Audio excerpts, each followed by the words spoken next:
بسم اللہ الرحمن الرحیم وصلی اللہ علی النبی الکریم رب اشرح لی صدری ویسر لی امری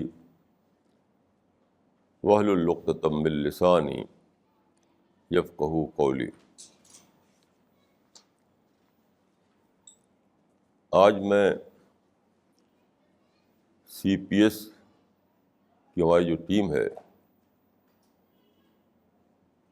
اس کی نسبت سے کچھ بات کرنا چاہتا تھا، لیکن عجیب بات ہے کہ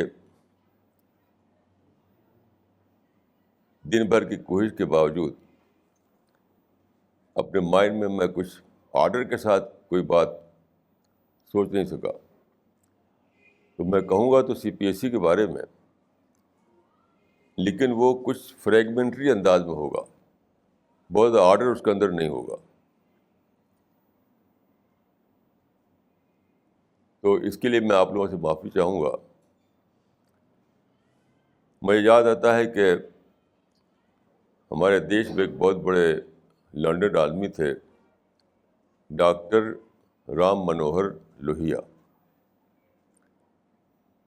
تو ان کی ایک کتاب چھپی، اس کتاب میں ان کے کچھ متفرق قسم کے آرٹیکل یا اسپیچز تھیں، کا ٹائٹل رکھا تھا fragments of a world mind, fragments of a world mind. تو میں ورلڈ مائنڈ تو نہیں کہہ سکتا، لیکن یہ کہوں گا کہ آج جو کچھ میں بولوں گا وہ fragments of A C P S mind ہوگا، fragments of A C P S mind. دیکھیے، آپ لوگوں کو میں نے سوچا کئی دن سے کہ اگر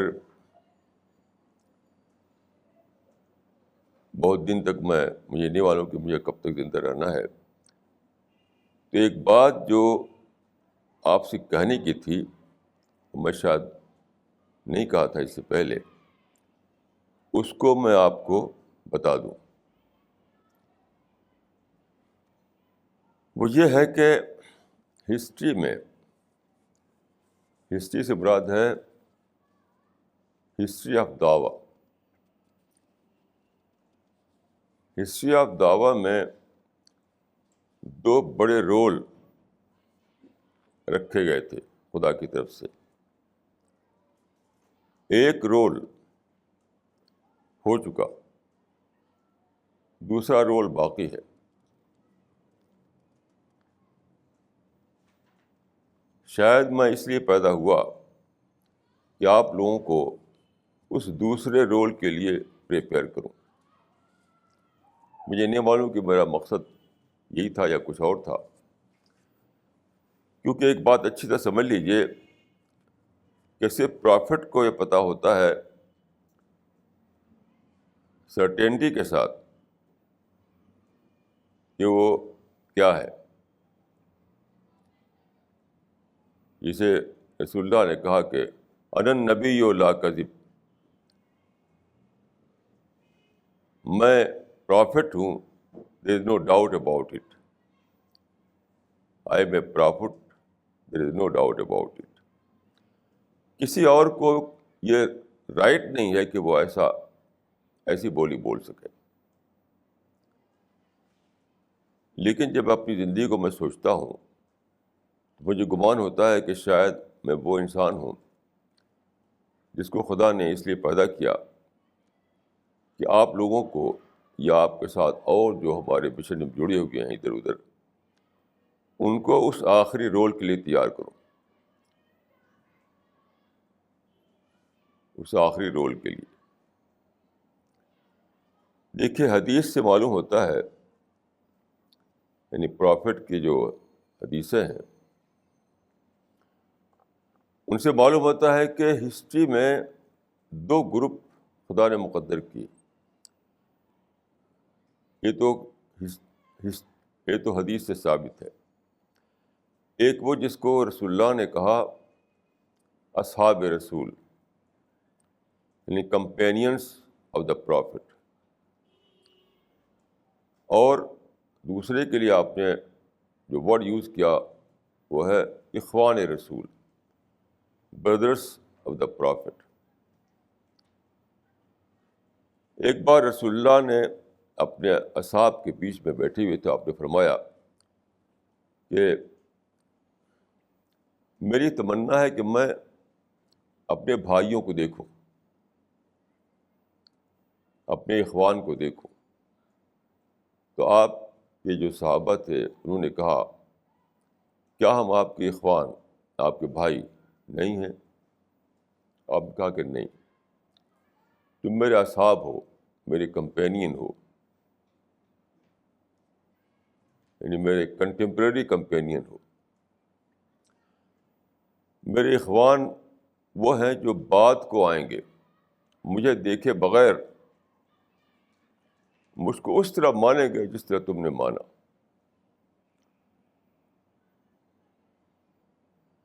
اور وہ وہی کریں گے جو تم نے کیا. اس کے معنی ہے کہ اصحاب رسول کا جو رول تھا جس کو انہوں نے بہت ہی اچھے طریقے سے انجام دیا، وہی رول ایک اور گروپ کو انجام دینا ہے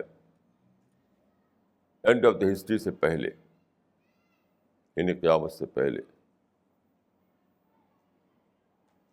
میری یہ تمنا تھی کہ میں ایک ایسا گروپ بناؤں جو اس آخری رول کو کر سکے جو ہسٹری آف دعویٰ میں خدا نے مقدر کیا ہے. مجھے نہیں معلوم کہ میری سوچ خدا کے نزدیک کیا تھی، لیکن میں اپنی جگہ پر سمجھتا ہوں کہ آنیسٹلی میں نے ایسا سوچا اور اپنی پوری زندگی کو میں نے اس میں لگایا. تو میری یہ کوشش ہے اور یہ دعا ہے کہ آپ کو خدا اس رول کے لیے قبول کرے جس کو حدیث میں اخوان رسول کا رول، یعنی بردرس آف دا پرافٹ کا رول کہا گیا ہے.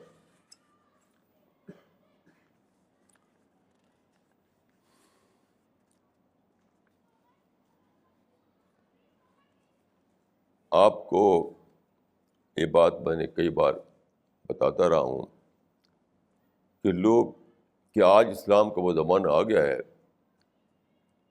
جس کے بارے میں حدیث میں کہا گیا ہے کہ لم یبقى من الاسلام الا اسمہ ولم یبقى من القرآن الا رسمہ. یہ پرافٹ کے الفاظ ہیں.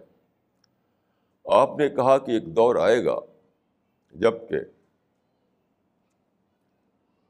قرآن کے صرف لائنیں باقی رہیں گی اور اسلام کا صرف نام باقی رہے گا.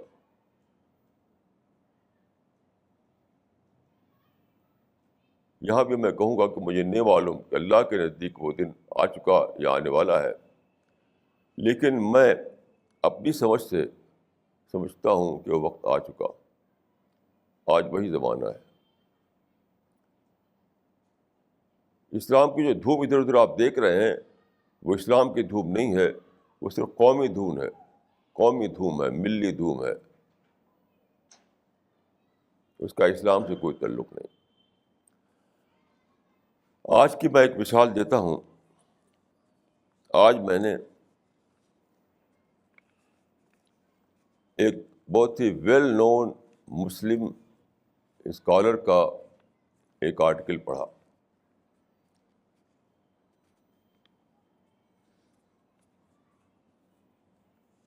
انہوں نے اس آرٹیکل میں کہا تھا کہ دنیا ایک فائنل وار کے قریب پہنچ چکی ہے. فائنل وار. ان کی تھیم یہ تھی اسلام اور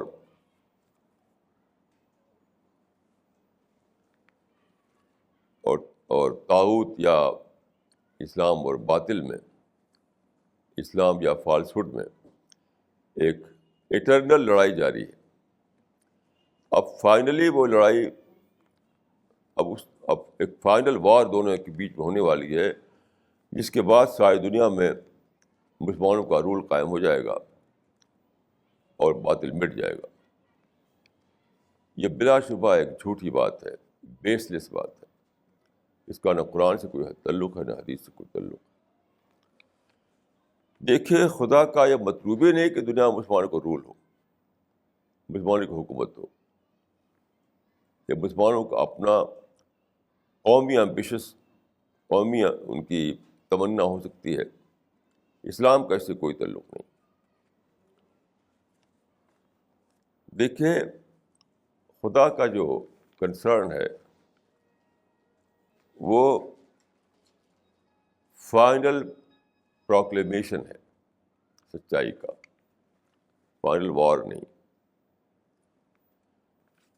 یہ ضرور ہے کہ ایک فائنل واقعہ ہونے والا ہے، لیکن وہ ہوگا پروکلیمیشن، سچائی کا آخری اعلان، سچائی کا آخری اعلان. میں سمجھتا ہوں کہ سچائی کا ہی آخری اعلان، پروکلیمیشن، یہی وہ کام ہے جو اخوان رسول انجام دیں گے، بردرس آف دا پرافٹ.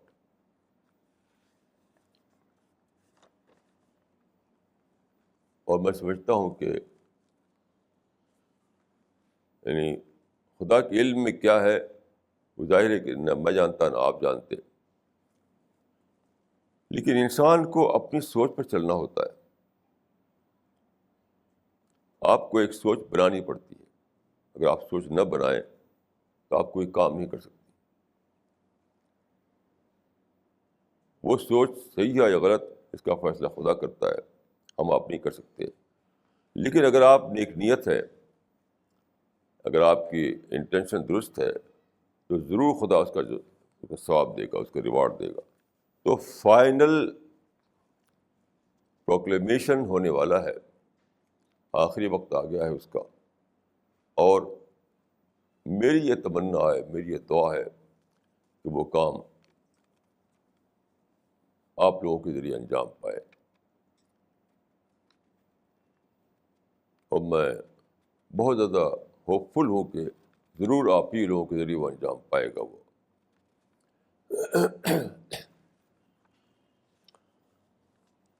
دیکھیے، اسلام کی ارلی ہسٹری میں ایک صاحب تھے، ان کا نام تھا عقبہ ابن نافع. یہ اسی زمانے میں پیدا ہوئے، پرافٹ کے زمانے میں پیدا ہوئے. انہوں نے اسلام کو پھیلایا، ایشیا سے چل کر افریقہ تک پہنچے، یہاں تک کہ ان کے ساتھ جو لوگ تھے ان کو لے کر کے وہ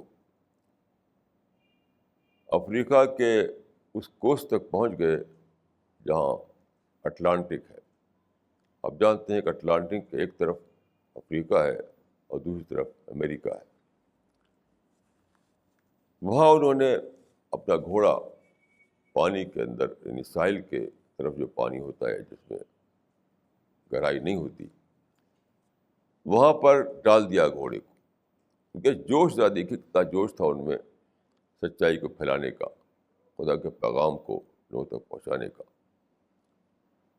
انہوں نے کہا کہ خدا کی قسم اگر میں جانتا کہ اس سمندر کے اس پار بھی کچھ لوگ ہیں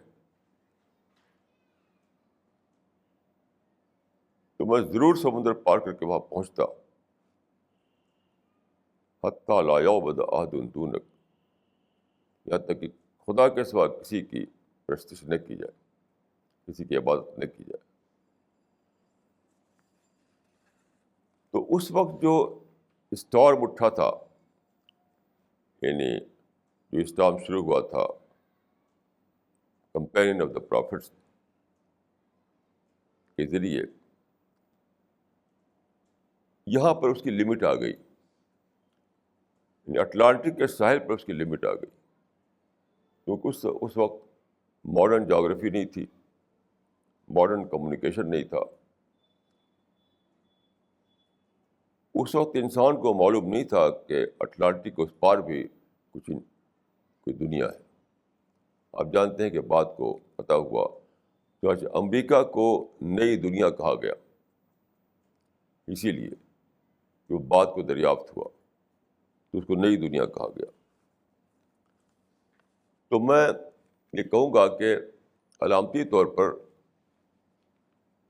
اصحاب رسول نے اگر پرانی دنیا میں سچائی کا اعلان کیا تھا تو اخوان رسول کو نئی دنیا میں سچائی کا اعلان کرنا ہے.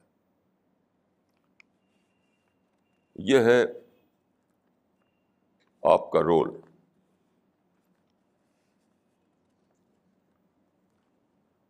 یہ رول جو ہے، میں اس لیے یہ باتیں آپ سے کہہ رہا ہوں کہ دیکھیے، جب تک کوئی بڑا ٹارگٹ آپ کے سامنے نہ ہو، آپ زیادہ کرش کے ساتھ کوئی بڑا کام نہیں کر سکتے. آپ کا رول بدھا ہوا ہے آپ کے ٹارگٹ کے ساتھ. تو اس وقت جو بات میں کہنا چاہتا ہوں وہ اس لیے میں کہہ رہا ہوں تاکہ آپ کے اندر اتھاہ حوصلہ پیدا کرو، ایسا حوصلہ جو کہیں نہ ٹوٹے.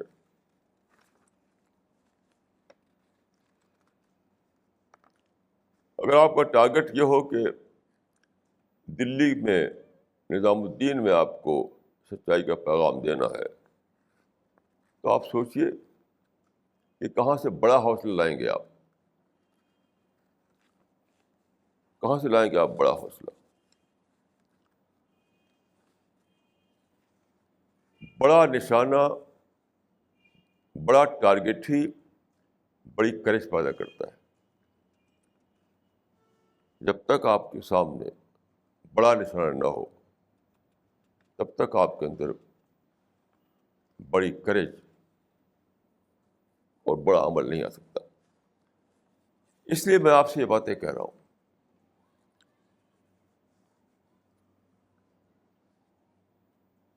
ایک مثال میں دیتا ہوں آپ کو. ایک سچا واقعہ ہے کہ ایک شخص نے ایک ناول لکھی. وہ ناول بہت موٹی تھی، یعنی کئی ہزار پیجز میں تھی، سیورل تھاؤزینڈ پیجز میں وہ ناول تھا. تو اس کے دوست نے جب دیکھا تو اس نے کہا کہ اتنا موٹا ناول تم کیسے لکھا تم نے؟ تم اکتا نہیں گئے لکھتے، بور نہیں ہو گئے؟ اس نے جواب دیا کہ نہیں، اس لیے کہ جب میں ایک پیراگراف لکھتا تھا تو میری نظر اگلے پیراگراف پہ ہوتی تھی. اگر آپ کے سامنے اتنا بڑا کتاب کا نشانہ ہو کہ اس کا پیراگراف ختم نہ ہوتے ہوں، ایک کے بعد ایک، ایک کے بعد ایک، تو آپ اکتائیں گے نہیں. آپ کا نشانہ اگر ہو نظام الدین میں سچائی کا پیغام دینا تو 2-4 دن میں آپ کی حد آ جائے گی.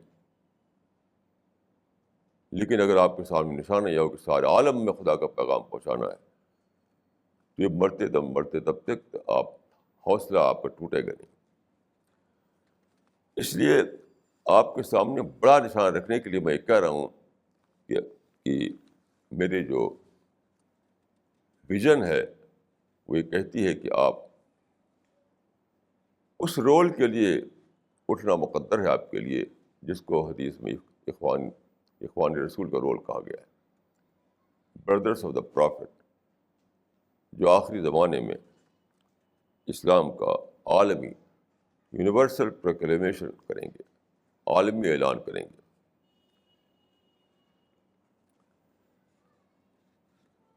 دیکھیے اس زمانے میں جو جن کو ہم اصحاب رسول کہتے ہیں، جنہوں نے بڑا کام کیا، تو وہ ان کا معاملہ یہی تھا کہ وہ بہت بڑا نشانہ ان کے سامنے تھا.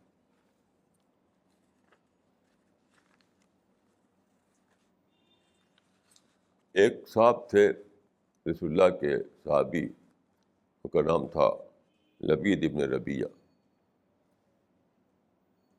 اس زمانے میں شاعری کا رواج تھا، اکثر لوگ شاعری کیا کرتے تھے. کیا ہوا، ان کی ملاقات رسول اللہ سے ہوئی، آپ کی باتیں انہیں صحیح معلوم ہوئیں اور انہوں نے اسلام قبول کر لیا. اس کے بعد انہوں نے شاعری چھوڑ دی، حالانکہ وہ عرب کے 7 بڑے شاعروں میں سے گنے جاتے تھے. تو کسی نے پوچھا کہ آپ نے شاعری کیوں چھوڑ دی؟ تو انہوں نے کہا کہ ابعد القرآن، ابعد القرآن، کیا قرآن کے بعد بھی؟ میں نے سوچا کہ آخر کیا مطلب تھا ان کا ایسا کہنے سے.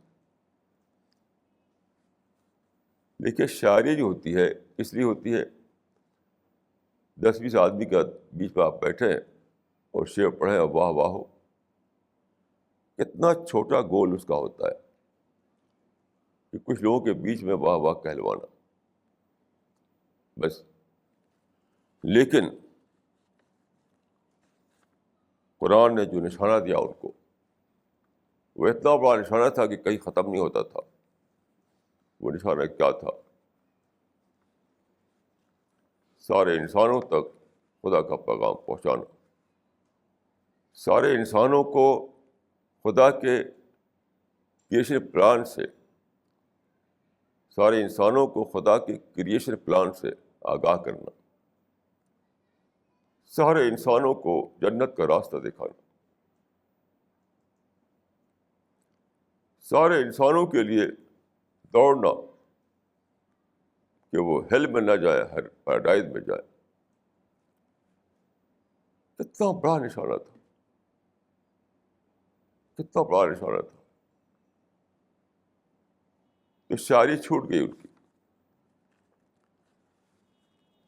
کیونکہ شاعری کی تو ایک حد تھی، اس کی کوئی حد نہیں.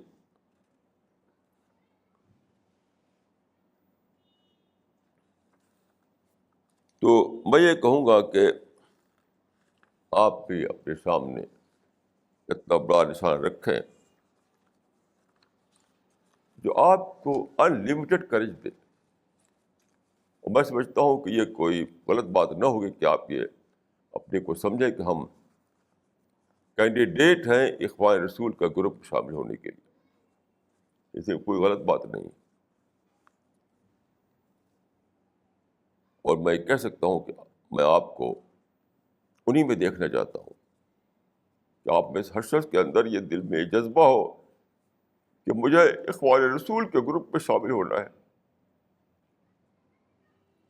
اس تاریخ کی وہ آخری بلیسنگ، تاریخ میں وہ آخری دعوی رول جو انجام پانا ہے، تو آپ چاہیں کہ میں اس میں شامل ہو جاؤں اس گروپ میں، یہ کوئی غلط بات نہیں ہوگی. میں سمجھتا ہوں کہ ایک ریوارڈیبل بات ہوگی. خدا آپ کو اس کا ریوارڈ دے گا اور ضرور اس کو قبول فرمائے گا.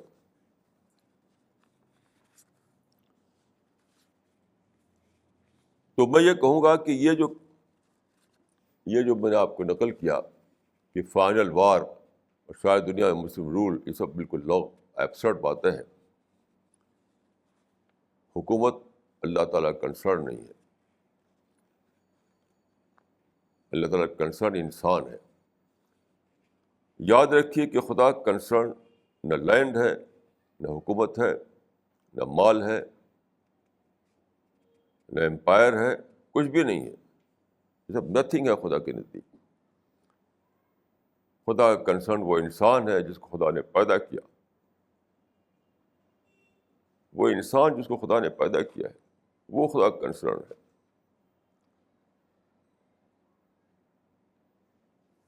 خدا چاہتا ہے کہ جو انسان اس دنیا میں پیدا ہو کر آ رہے ہیں، ان سب کو مرنے سے پہلے یہ بتا دیا جائے کہ خدا کا تخلیقی، خدا کا کریشن پلان کیا ہے، کریشن پلان کیا ہے۔ میں سمجھتا ہوں کہ میرا جو تجربہ ہے زندگی کا، ہر آدمی بورن سیکر ہے، بورن سیکر ہے، ہر آدمی کے سامنے یہ ہے کہ who am I, what is my place in this universe.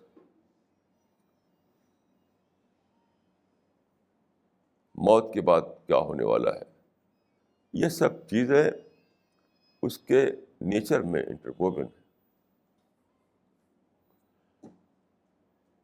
اس کا جواب دینا انسان کو، ان سب باتوں کے بارے میں انسان کو اویئر کرنا، اسی کو میں کریشن پلان کہہ رہا ہوں۔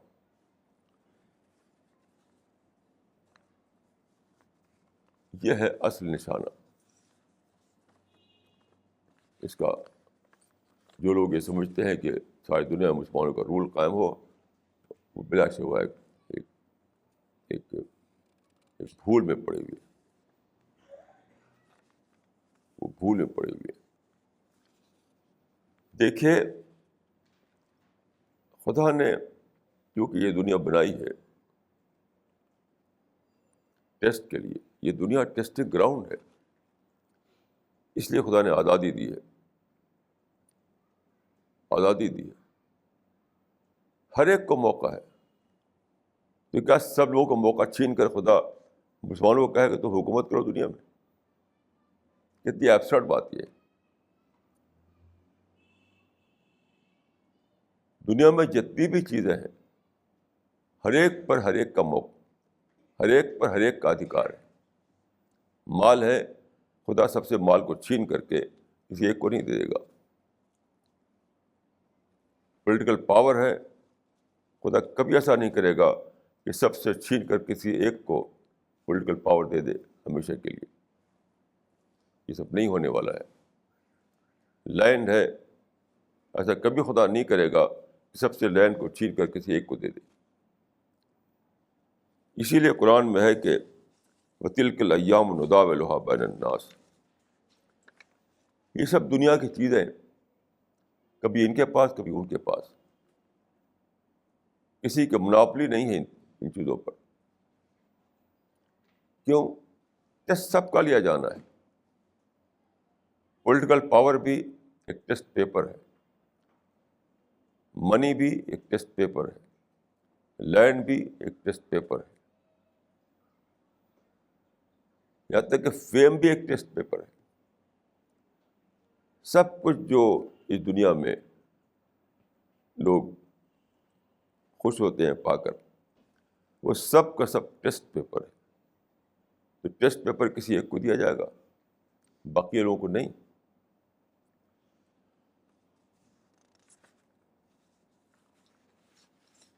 تو اصل جو نشانہ ہے اس دنیا میں انسان کا، وہ نہ تو مال ہے، نہ لینڈ ہے، نہ فیم ہے، نہ پولیٹیکل پاور ہے۔ وہ کیا ہے؟ وہ ہے پرسنالٹی ڈیولپمنٹ۔ پرسنالٹی ڈیولپمنٹ کا لفظ آج کل بولا جاتا ہے فزیکل ڈیولپمنٹ کے معنی میں، لیکن میں وہ نہیں بول رہا ہوں، میں اس کو اسپریچول سینس میں یا انٹلیکچوئل سینس میں بول رہا ہوں۔ قرآن میں اس کو کہا گیا ہے تزکیہ، یعنی purification, purification of soul he کو میں پرسنالٹی ڈیولپمنٹ کہہ رہا ہوں۔ کیوں؟ میں نے یہ سمجھا ہے قرآن سے کہ جنت میں صرف جنتی پرسنالٹی بسائی جائے گی۔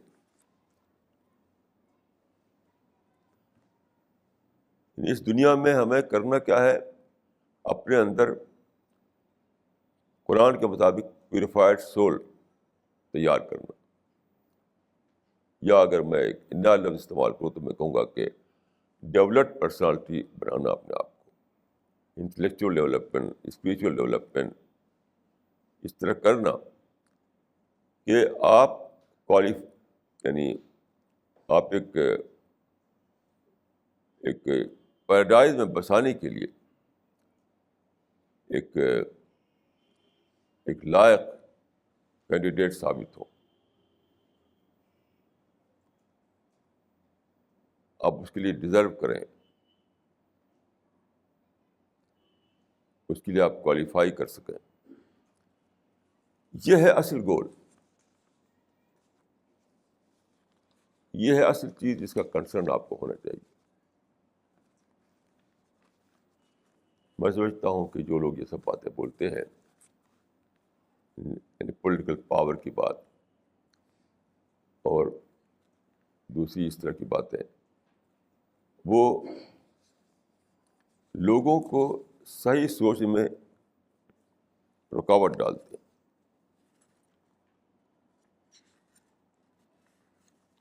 صحیح سوچ میں رکاوٹ ڈالتے ہیں. دیکھیے، میں جس زمانے میں پیدا ہوا، یعنی میری عمر اب،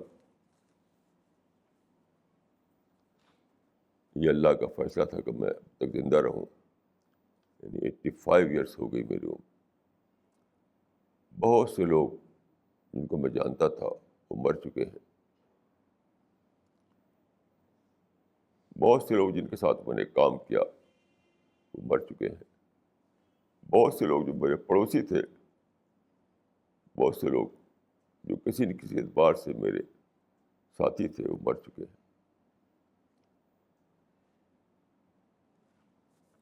تو میں یہ کہنا چاہتا ہوں کہ میں جس زمانے میں پیدا ہوا تو اسلام کا سارا نقشہ بدل چکا تھا.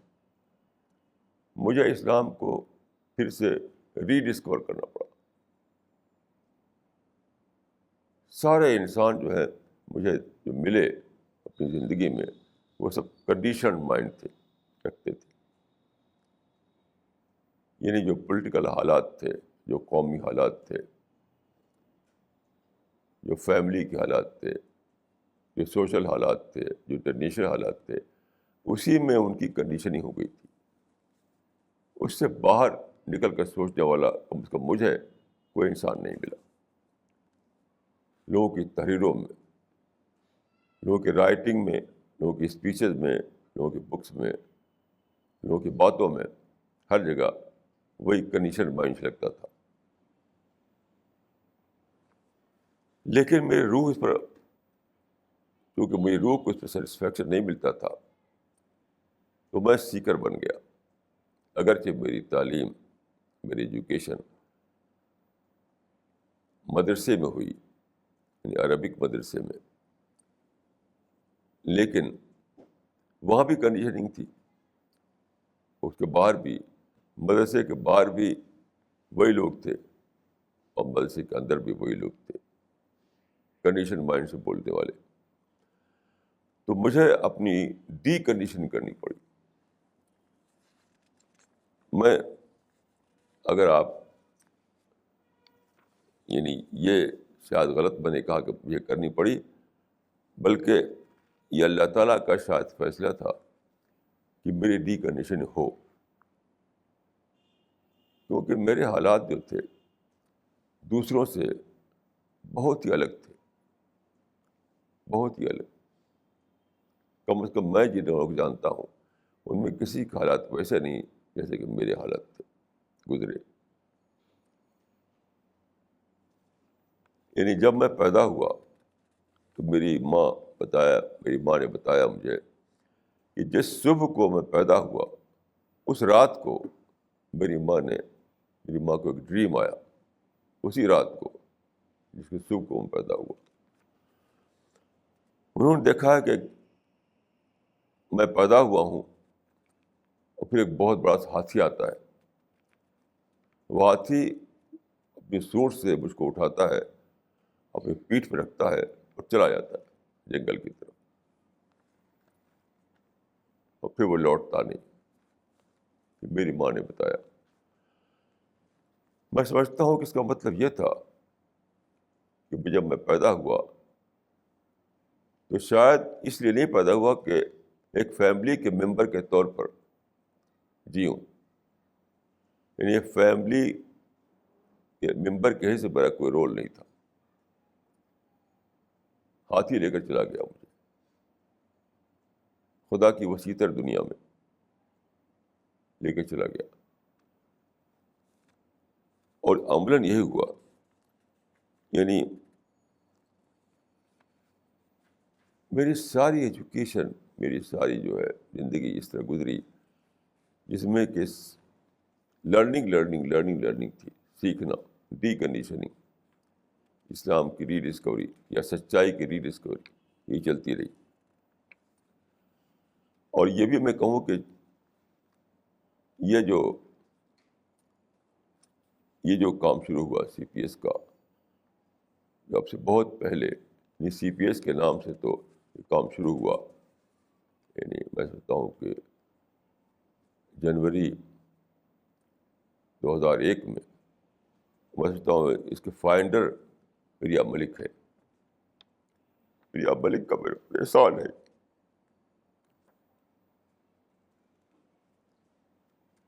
میری زندگی میں ایک نیا ٹرننگ پوائنٹ آیا. میں جس طرح کام کر رہا تھا پہلے، تو پریا ملک کے آنے سے میری زندگی میں ایک نیا ٹرن آیا. وہ اپنے ساتھ اور بھی کئی لوگ لائیں، مسٹر خالد کو، مسٹر رجت کو. لیکن میں کہہ سکتا ہوں کہ ایک نیا ٹرننگ پوائنٹ میری زندگی میں آیا، اس کا نام سی پی ایس انٹرنیشنل بنا آباد کو. اس کی حقیقی فاؤنڈر ممبر اگر کوئی ہے تو پریا ملک. تو یہ میں نے بہت پہلے خواب میں دیکھا.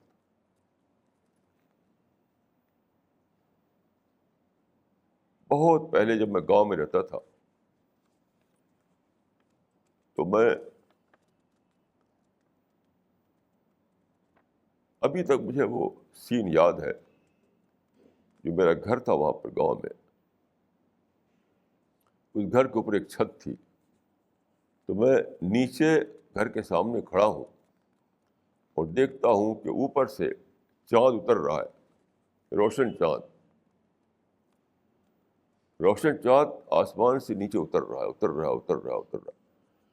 میں باہر کھڑا ہوا دیکھ رہا ہوں کہ دیکھے کہاں اترتا ہے، کس جگہ اترتا ہے. تو اترتے اترتے وہ میری چھت میں اتر گیا. ہمارے گھر کی چھت تھی، وہیں اتر گیا وہ. یہ بہت پہلے دیکھا تھا، اب تک اس کا سین مجھے یاد ہے. اس وقت بھی سمجھ میں نہیں آیا تھا کہ یہ کیا خواب ہے، لیکن میں سمجھتا ہوں کہ وہ خواب یہی تھا کہ شاید خدا نے میرے لیے مقدر کیا تھا کہ میں اس مشن کو لے کر اٹھوں، جو ہوتے آخر میں سی پی ایس انٹرنیشنل کی صورت اس نے اختیار کی. بہت سے اس کے یعنی بہت سے اس کے اونچ نیچ اور بہت سے اس کے اسٹیجز ہیں، بہت سی سیڑھیاں ہم نے طے کی ہیں. یہ میرا خواب جو ہے، یہی میری زندگی کا وہ بن گیا. پھر میں عرض کروں کہ میں سیکر بن گیا. میں نے کوئی کام نہیں کیا جس طرح لوگ کام کیا کرتے ہیں، صرف پڑھنا، سچائی کو جاننے کی کوشش کرنا، یہ میری زندگی بن گئی.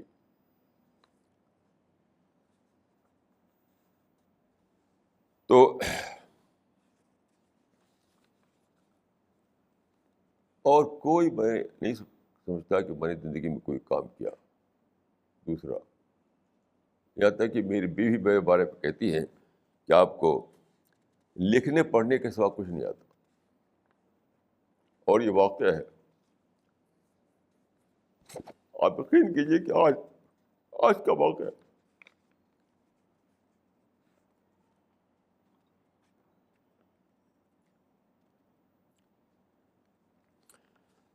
جو عورت ہمارے گھر میں صفائی کرنے کے لیے آتی ہے، جو جھگی جھوپڑی میں رہتی ہے،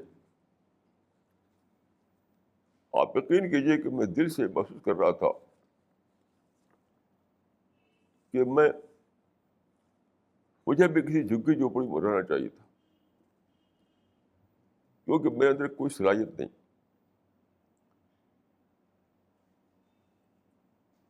یعنی واقعہ ہے کہ میرے دل نے کہا کہ مجھے بھیک مانگنا بھی نہیں آتا، مجھے یہ بھی نہیں آتا کہ سڑک کے کنارے بیٹھ کے بھیک مانگوں تو وہ لوگ مجھے بھیک دیں. تو جو کچھ بھی ہوا وہ سب خدا کے مرضی کے تحت ہوا، خدا کے فیصلے کے تحت ہوا. اور اپنی حد تک میں کہہ سکتا ہوں، دیکھیے میں پھر کہوں گا کہ حقیقت علم صرف خدا کو ہے، انسان کو نہیں ہے. میں کتنے یقین کے ساتھ ایک بات بولتا ہوں، اس وقت بھی میرے دل میں رہتا ہے کہ سرٹینٹی کے ساتھ صرف خدا جانتا ہے کہ کیا بات ہے کیا بات نہیں ہے، لیکن انسان مجبور ہے کہ وہ بولے. میں یہ کہنے پر مجبور ہوں کہ یہ نظام الدین ویسٹ ہے، مجھے کہنا پڑے گا، اگرچہ خدا ہی بہتر جانتا ہے کہ سچ مچ نظام الدین ویسٹ ہے یا کچھ اور جگہ ہے. یہ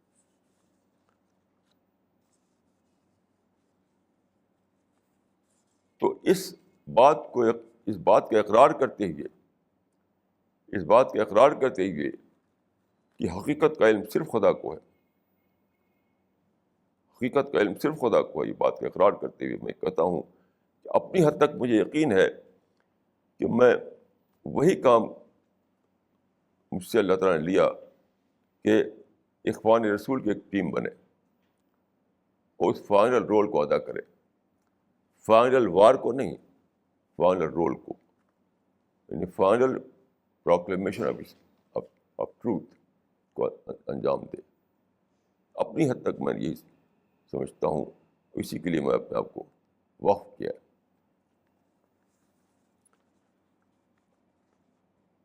میرے ذاتی حالات بہت ہی عجیب و غریب ہیں. میں نسل کے اعتبار سے افغانی ہوں. اب سے 500 سال پہلے ہمارے جد اعلیٰ جن کا نام ضیاء الدین خان تھا، وہ افغانستان سے چلے اور جا کے آباد کہاں ہوئے؟ ایک بہت ہی ریموٹ ولیج میں. آپ یقین کیجئے کہ میں پہلے یہ سوچا کرتا تھا کہ یہ لوگ کتنے نادان تھے. افغانستان سے بڑے بڑے شہر آئے، ان کے ملے راستے میں ان کو، مطلب لاہور اور دہلی اور سہارنپور، کتنے سارے شہر پڑے راستے میں، اور لکھنؤ.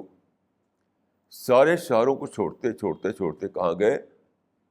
وہ اس دور کے گاؤں میں جہاں کوئی کمیونیکیشن نہیں، جہاں روڈ نہیں، جہاں کچھ نہیں.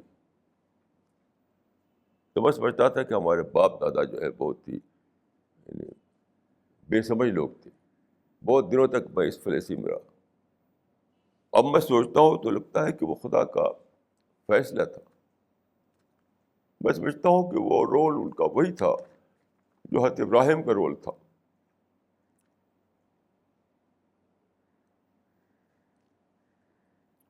یعنی حقیقت علم تو اللہ کے کو ہے صرف، لیکن میں اپنی سمجھ سے یہ کہہ سکتا ہوں حضرت ابراہیم نکلے شام سے اور چلتے چلتے اپنے چھوٹے بیٹے اسماعیل کو اور ہاجرہ کو لے کر نکلے اور چلتے چلتے کہاں ان کو بسایا؟ ایک ڈیزرٹ میں، جہاں انسان نہیں، جہاں سبزہ نہیں، جہاں پانی نہیں. فلسطین اور شام کے ہریالے میدانوں سے نکل کر لے آ کر بسا دیا. کہاں؟ ڈیزرٹ میں بسا دیا. مجھے ایسا لگتا ہے کہ میرے جو آبا و اجداد تھے افغانستان سے چلے، وہ بھی سرسبز علاقہ ہے، انڈیا کے اتنے لمبا طے کیا انہوں نے، جا کر بسایا کہاں انہوں نے؟ ایک بہت دور کے گاؤں میں، یو پی میں، جہاں کچھ بھی نہیں تھا، سویلائزیشن نام کی کوئی چیز نہیں تھی وہاں۔ مجھے اپنے بچپن میں یاد ہے کہ وہاں لکڑی کا چمچہ ہوا کرتا تھا، جو ایک بڑی تھا گاؤں میں صرف وہ بناتا تھا، یعنی اسپون لکڑی کا، آپ سوچیے اتنا دور تھا وہ گاؤں ہمارا۔ لیکن ایسا کیوں ہوا؟ میں سمجھتا ہوں اس لیے ہوا کہ مجھے خدا کو مطلوب تھا کہ میں سویلائزڈ ورلڈ سے الگ ہو کر میری تربیت ہو، میری ٹریننگ ہو، اور میرے اندر وہ کنڈیشننگ جو لوگوں کی ہوتی ہے ہوئی شہروں میں۔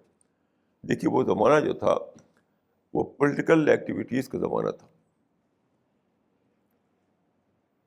پولیٹیکل ایکٹیویٹیز کا زمانہ تھا۔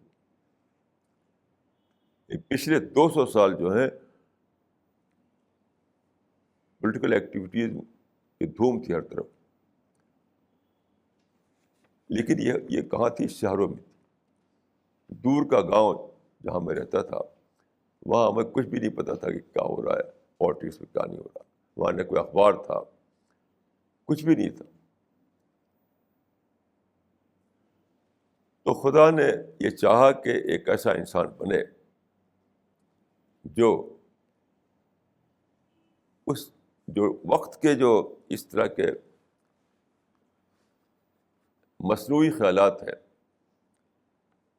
اس میں ان کی کنڈیشننگ نہ ہو۔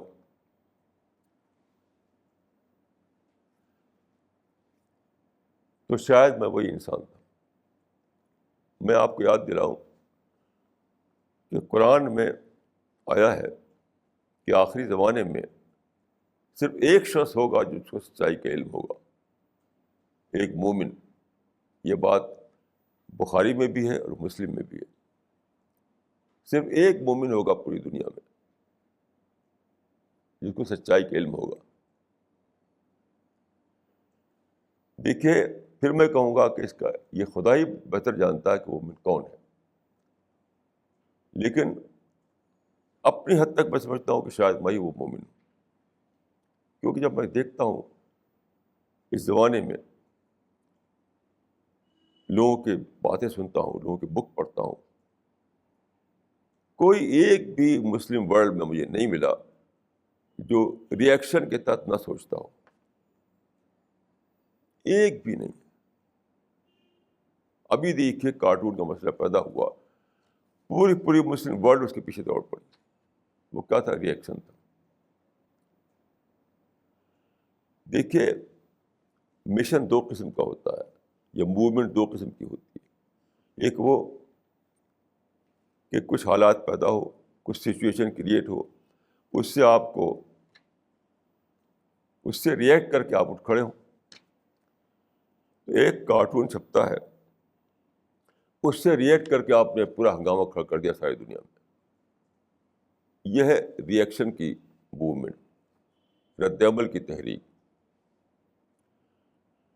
پوری دنیا میں سارے لوگ، سارے مسلمان جتنے بھی ہیں، میں مسلمانوں کی بات کر رہا ہوں، وہ ریئیکشن کے تحت سوچتے ہیں۔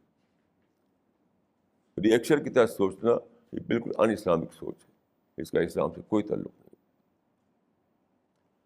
اسلامی سوچ کون سی ہے؟ آدمی دنیا سے الگ ہو کر، دنیا سے ڈیٹیچ ہو کر قرآن میں سوچے، قرآن کو پڑھے، حدیث کو پڑھے، رسول اللہ کی لائف کو پڑھے، ایک دم ڈیٹیچ ہو کر، اور پھر وہ ڈائریکٹ طور پر قرآن سے، حدیث سے، رسول اللہ کی لائف سے ڈسکور کرے کہ what is truth, what is اسلام۔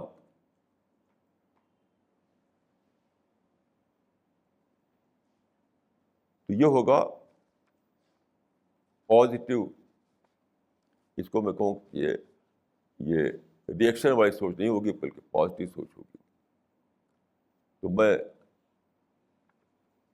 یہ کہنے کی ضرورت کروں گا کہ میں اپنے سوا کسی کو پاتا ہی نہیں جو ریئیکشن کے تحت نہ سوچتا ہو. سب ریئیکشن کے تحت سوچتے. اس لیے وہ مومن جس کا ذکر ہے حدیث میں، یہ لوگ تو نہیں بن سکتے. وہ لوگ جو ڈیوائن وزڈم کے تحت نہ سوچتے ہوں بلکہ ریئیکشن کے تحت سوچتے ہوں، انسانی ریئیکشن. لیکن ایک ہے انسانی ریئیکشن کے تحت سوچنا اور ایک ہے ڈیوائن وزڈم کے تحت سوچنا. تو مجھے تو کوئی دکھائی نہیں پڑتا ایک بھی، پوری مسلم ورلڈ میں ایک بھی مجھے نہیں دکھائی پڑتا جو ڈیوائن وزڈم کے تحت سوچتا. ہر آدمی جو ہے ریئیکشن کے تحت سوچتا ہے. انسانوں نے جو سچویشن کریٹ کی ہے بس اس کو لے کر سوچتا ہے. اس لیے حدیث میں جو کہا گیا ہے کہ ایک وقت آئے گا کہ سارے لوگ بھٹک چکے ہوں گے، ایک مومن ہوگا جس کو گائیڈنس کا پتہ ہوگا، سچائی کا پتہ ہوگا. تو اپنے علم کی بنا پر، یعنی خدا کی طرف سے میں نہیں جانتا کہ خدا کے علم میں کیا ہے، لیکن جو میں جانتا ہوں، جو بڑی یعنی جو میں نے پڑھا ہے، جو جانا ہے، جو سنا ہے، میں سمجھتا ہوں کہ شاید میں ہی وہ مومن ہوں جو پوری مسلم ورلڈ میں سچائی کے علم رکھتا ہے.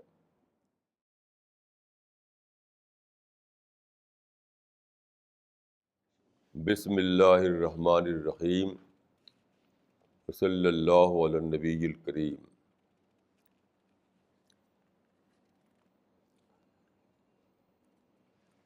میں اپنی زندگی کے بارے میں سوچتا ہوں تو مجھے ایسا لگتا ہے کہ میری پوری زندگی کو خدا گائیڈ کرتا رہا ہے. اتنا زیادہ ان یوزول ہے میری زندگی، اتنا زیادہ ان یوزول ہے کہ کوئی ایکسپلینیشن اس کا نہیں ہے کہ خدا ایسے گائیڈ کر رہا ہو. ہماری ماں جو تھیں میرے بارے میں بہت ہی وہ رہتی تھیں اینکشس. ان کا انتقال ہی ہمارے ساتھ دلی میں ہوا. تو وہ دیہاتی زبان بولتی تھیں تو وہ ہمیشہ میرے بارے میں سوچتی تھی کہ میرا کیا ہوگا. تو اپنی زبان میں وہ کہتی تھیں کہ رہلی بابن بہلی دھوپ، جات جات ہم کیسن ہو. شاید آپ لوگ یہ زبان نہ سمجھتے ہوں. اس کا مطلب ہے کہ میں برہمن تھا، مطلب اونچی ذات کا تھا، اور آخر میں کیا ہوا کہ میں دھوبی بن گیا، اور آگے جاتے جاتے کیا ہوگا میرا حال. رہلی بابن پھیلی دھوپ، جات جات ہم کیسن ہو. تو میرے بارے میں ہمیشہ ان کو تردد رہتا تھا کہ میرا کیا انجام ہوگا. تو بہرحال اتنی زیادہ ان یوزول رہی ہے میری زندگی کہ کسی اور ڈھنگ سے آپ اس کو ایکسپلین نہیں کر سکتے. یہ مانیں کہ خدا مجھے گائیڈ کرتا رہا ہے. گائیڈنس کا یہ سلسلہ میں کہوں گا کہ 500 سال پہلے شروع ہوا، جب میں پیدا بھی نہیں ہوا تھا. جب میرے یعنی اینسسٹرس افغانستان سے چلے 500 سال پہلے، تو آپ سوچئے کہ اس زمانے میں بہت افغانی آتے تھے انڈیا، بہت افغانی. دلی میں بہت سے ملیں گے آپ کو افغانی فیملی. تو وہ آ کر کے شہروں میں بستے تھے کیونکہ شہروں میں کام تھا، شہروں میں کمائی تھی. یہ شاید ایک ہی فیملی ہے افغانستان کی جو چلی تو افغانستان سے اور جا کر بسی کہاں، یو پی کے ایک ریموٹ ولیج میں. ایکسیپشنل واقعہ تھا یہ. آپ کو شاید معلوم ہو کہ برٹش پیریڈ میں یا اس سے پہلے بھی افغانستان سے بہت لوگ یہاں آیا کرتے تھے انڈیا، بہت آنا جانا لگا رہتا تھا. تو وہاں آتے تھے، لوٹ بھی جاتے تھے، یہاں سیٹل بھی ہوتے تھے کیونکہ پہلے اتنی پابندی نہیں تھی. تو بہت افغانی آئے اور شہروں میں سیٹل ہوئے. یہ ایک ہی فیملی تھی جو اتنی دور سے چلتے چلتے جا کر کے وہ گھوڑے پہ چلے تھے وہاں سے غصہ ہو کر اپنے گھر سے. 2 بھائی تھے یہ لوگ, آپس میں جھگڑا ہوا, گھوڑے پر چڑھ کر کے انہوں نے کہا کہ میں جا رہا ہوں. اس زمانے میں گھوڑے پر سواری ہوا کرتی تھی. تو بہت اس کی لمبی کہانیاں ہیں, وہ میں نہیں جاؤں گا اس میں. تو غرضے کو چلتے چلتے ٹھہرے کہاں جا کر کے, یو پی کے ایک ایک بہت ہی دور گاؤں میں, جہاں کوئی بھی چیز نہیں تھی, یعنی جس میں کوئی اٹریکشن ہو کسی انسان کے لیے. لیکن وہ ایسے ہی تھا جیسے کہ حضرت ابراہیم نے ہاجرہ اور اسماعیل کو لے کر کے ڈیزرٹ میں بسا دیا, بالکل ڈیزرٹ جہاں کچھ بھی نہیں تھا. اس طرح سے خدا مجھ کو گائیڈ کرتا رہا ہے. اس سلسلے میں سینکڑوں واقعات ہیں. میں اس کو سمجھنے کے لیے 1-2 بات کہوں گا کہ کس طرح سے میری زندگی میں ایسی باتیں آتی رہیں.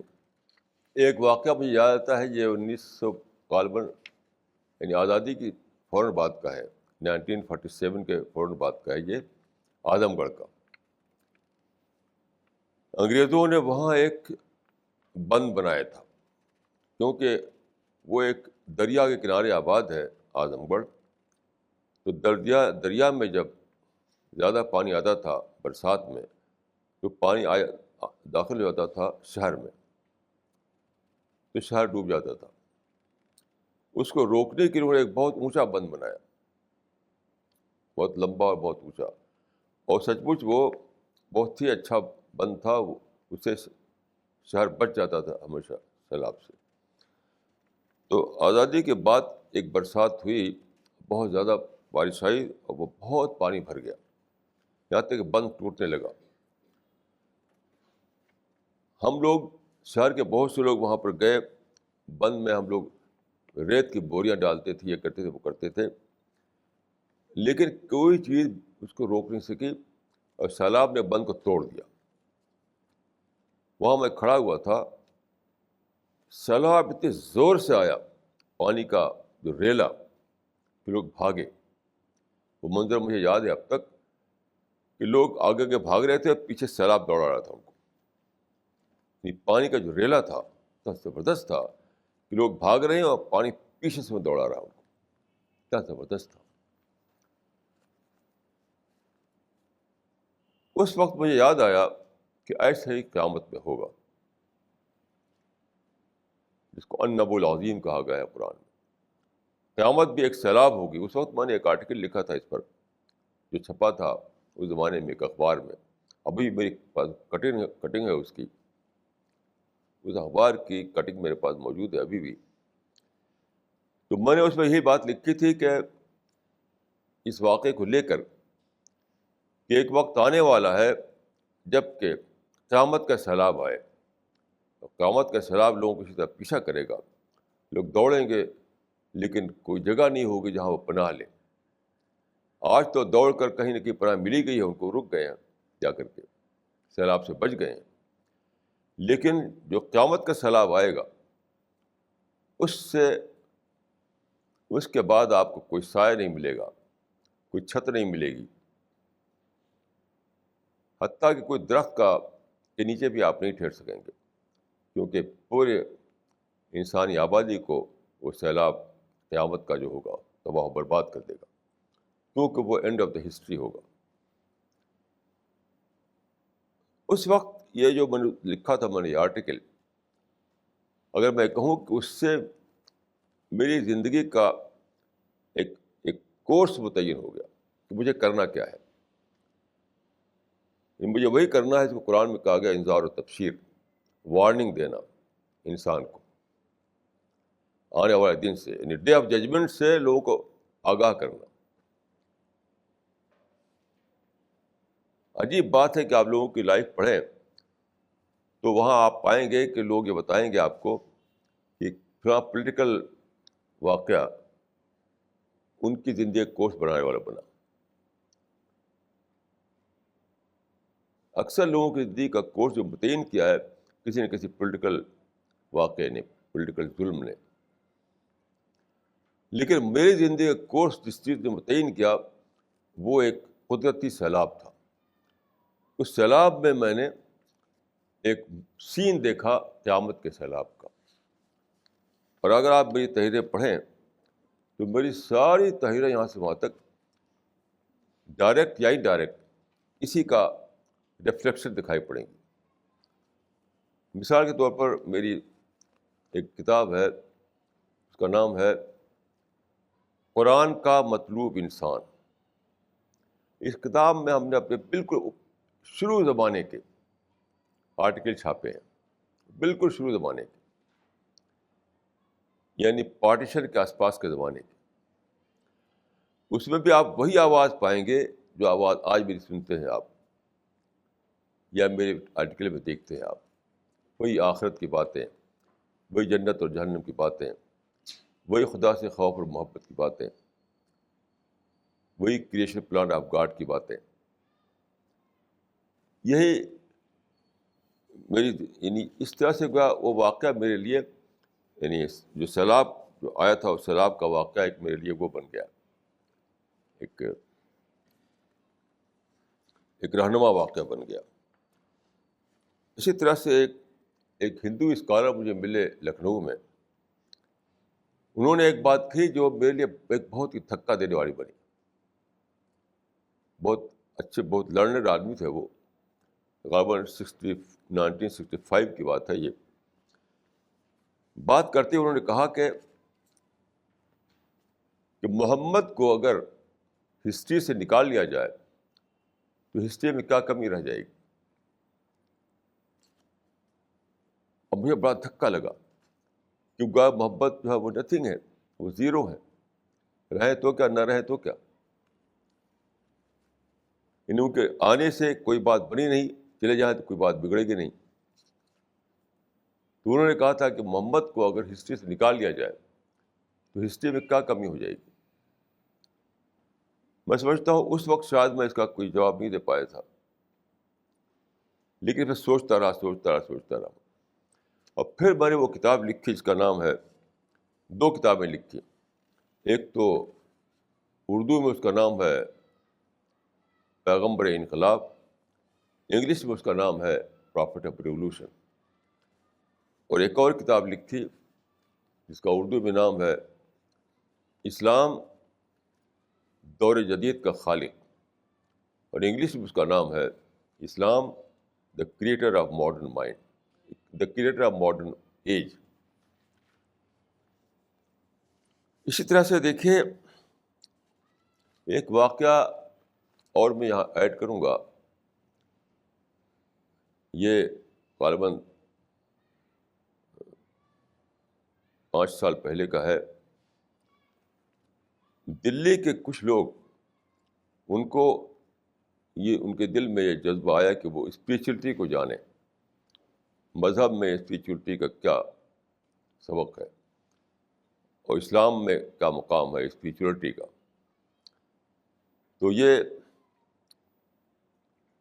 تھے مسٹر خالد انصاری اور پریا ملک اور مسٹر رجت ملہوترا اور استھتی ملہوترا.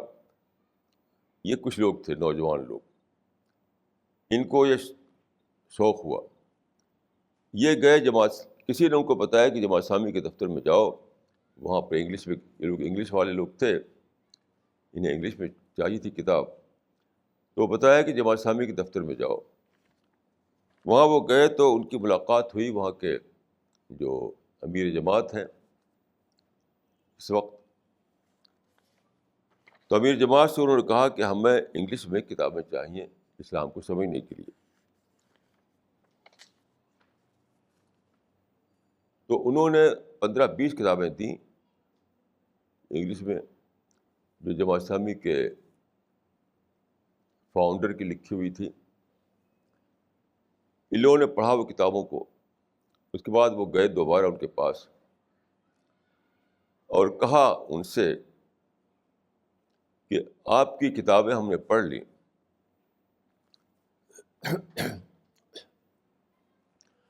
یہ کتابیں ہمارے مائنڈ کو ایڈریس نہیں کرتی. یہ کتابیں ہمارے مائنڈ کو ایڈریس نہیں کرتی. اس سے مجھے بڑا دھکا لگا کہ ماڈرن ایج جو ہے اس میں مسلمان ایسی کتابیں نہیں لکھ سکے جو آج کے انسان کے مائنڈ کو ایڈریس کرے.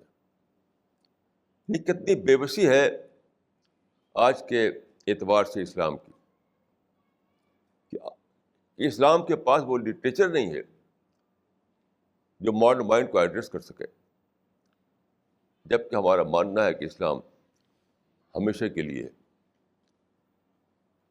یہ میرے لیے ایک بہت ہی بڑا، اگرچہ اس سے پہلے سے میں اس بات کو سوچتا تھا، میں نے اس پہ کتابیں لکھی تھیں، لیکن یہ جو واقعہ، پرٹیکولر واقعہ جو ہے، ان نوجوانوں کا جماعت اسلامی کے دفتر میں جا کر کہنا کہ آپ کی یہ کتابیں ہمارے مائنڈ کو ایڈریس نہیں کرتی ہیں، اس کو میں جنرلائز کر کے دیکھا. مجھے دکھائی پڑا کہ یہ لوگ کہہ رہے ہیں کہ آج جو لٹریچر اویلیبل ہے اسلام پر، وہ لٹریچر آج کے مائنڈ کو ایڈریس نہیں کرتا. اس سے میرے اندر ایک نئی اسپرٹ جاگی اور اپنی پوری زندگی کو مزید یعنی اضافے کے ساتھ میں نے اس کام میں لگا دیا کہ ایسی کتابیں لکھوں جو آج کے مائنڈ کو ایڈریس کریں. یہی میرا مشن بن گیا. یعنی اس واقعے سے ایک اور میری زندگی میں فرق آیا. اگر آپ میری تحریروں کو پڑھیں کہ پہلے میری بکس زیادہ تر مسلم اورینٹڈ ہوتی تھی پہلے، لیکن اس واقعے کے بعد پچھلے 5 سال میں نے جو کچھ لکھا ہے وہ سب انسان اورینٹڈ ہوتی ہیں. یہ آپ کو شاید نہ معلوم آپ لوگوں کو، لیکن یہ میں بتاتا ہوں آپ کو کہ پچھلی میری جو رائٹنگس تھیں وہ زیادہ تر مسلم اورینٹڈ ہوا کرتی تھی، لیکن اس واقعے کے بعد، جس کو میں نے ابھی ذکر کیا آپ سے، اس کے بعد میں یعنی 100% اپنے آپ کو میں نے لگا دیا کہ ایسے بک میں لکھوں جو انسان اورینٹڈ ہو. اس سے یونیورسلٹی آئی میرے افکار میں، اور میں نے، اگر آپ میری پچھلے 5 سال کی بک پڑھیں اور اس سے پہلے کی بک پڑھیں تو آپ اس فرق کو میرے خیال سے آسانی سے محسوس کر سکیں گے.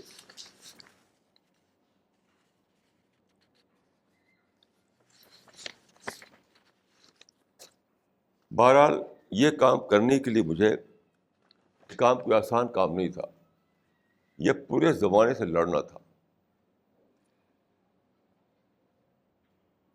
کیونکہ اس کے بعد میں نے یہ اس طرح لکھنا شروع کیا کہ جو لٹریچر مسلمانوں نے تیار کیا ہے پچھلے کئی سو سال میں،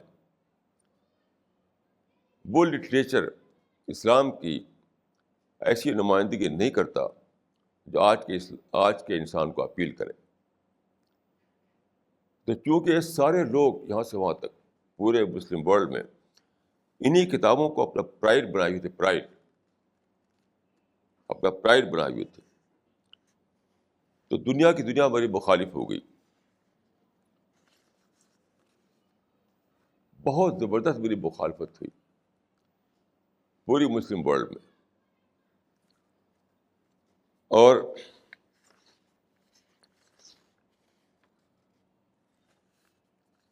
یعنی اگر میں یہ کہوں تو بالکل یہ اس میں کوئی ایگزیجریشن نہیں ہوگا کہ میرے ساتھ وہ واقعہ ہوا جو حدیث میں بتایا گیا ہے کہ جو ایک ہی مومن دنیا میں ہوگا اس کے ساتھ دجال جو واقعہ کرے گا.